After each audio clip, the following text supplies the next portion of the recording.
What is your plan? How do you reassure voters? Well, I'll certainly be arrested. And I have made arrangements. I've appointed a group of 10 to 15 people who will then make all the decisions by consensus, but I haven't announced them.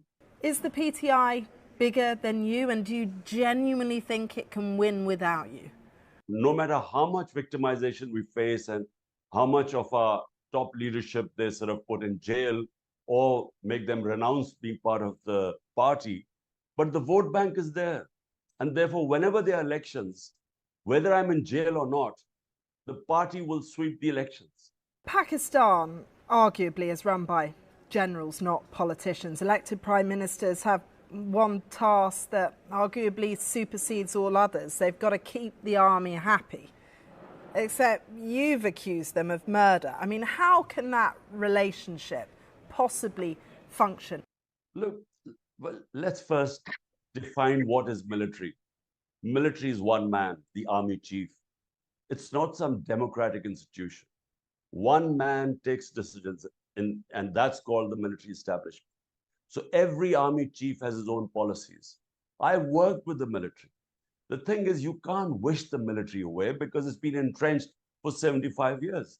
But you have to have a new working relationship with Pakistan. Is there anything that you accept you would have done differently over the past few months? No, nothing. Because I was always trying to, my doors were open for dialogue. We tried to talk to the opposition, the government party. We had meetings with them and negotiations with them, again, about elections and the future. Future is elections. This is election year. So how we try to talk to them, we kept coming up this dead end. The dead end is that they, the establishment has decided that whatever happens, Imran Khan cannot come back into power because they removed me. They do not want to see me back in power. And in that way, they're dismantling the democracy of this country. In fact, they're playing with the future of this country because how do you have democracy if the party which has 70% popularity, you try and eliminate that? You can only do it by eliminating democracy. In the 1970s, Zulfikar Ali Bhutto was very popular, like you, and was ultimately hanged. Do you worry about your ultimate fate? I don't worry. I don't worry about whether I live or how long will I live.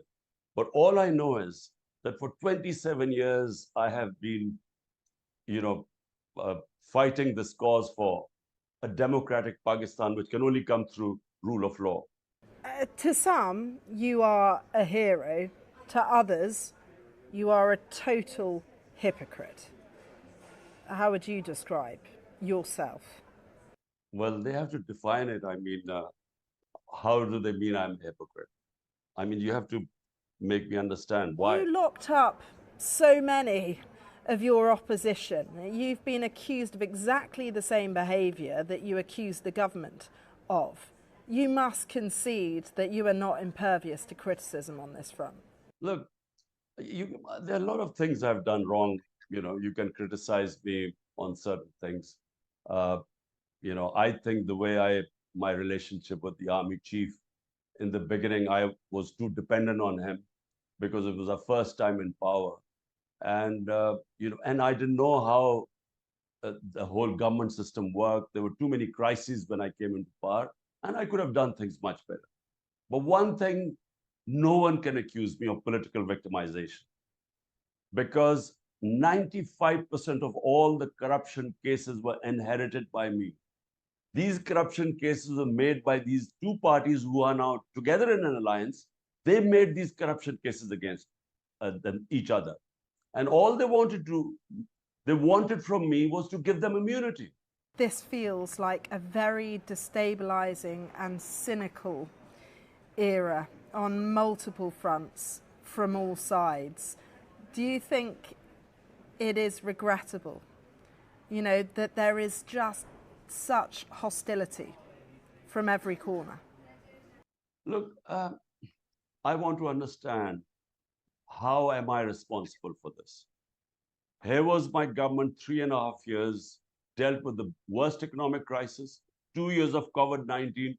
The world acknowledged that Pakistan was the top three countries which dealt with the crisis the best. Last 2 years, we had the best economic performance of a country in the last 17 years. Our economy grew at, on an average, 6% in the last 2 years.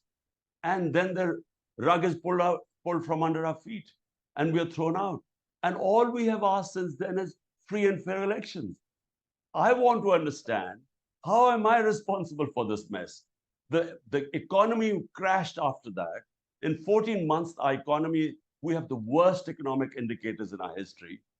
And all they are trying to do is to victimize me so that I don't come into power. In fact, dismantle our democracy. I want to understand, how am I responsible for this? You've compared yourself to Nelson Mandela. Do you worry that this is a party entirely built around your personality? Look, I have never compared myself with Nelson Mandela. All I have said is that there are two types of people who come into politics.